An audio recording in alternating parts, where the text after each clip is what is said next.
Welcome back to the Daily Tagalog, your quick and gentle way to learn Tagalog, one phrase at a time. Today's phrase is, Kumain ka na ba? It means, have you eaten? Let's break it down. Kumain means to eat. Ka means you. Na means already. Ba is a question marker. So when we say, Kumain ka na ba? We're literally asking, have you already eaten?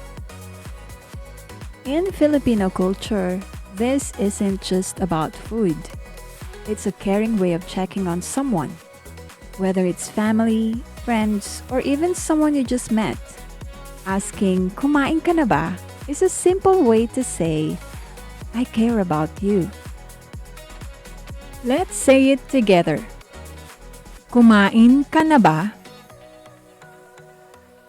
Say it slower. Ku-ma-in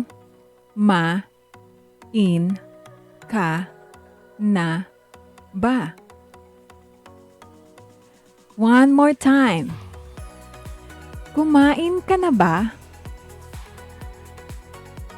Great job!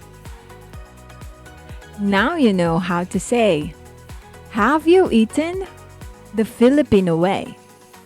Use it to show care every day.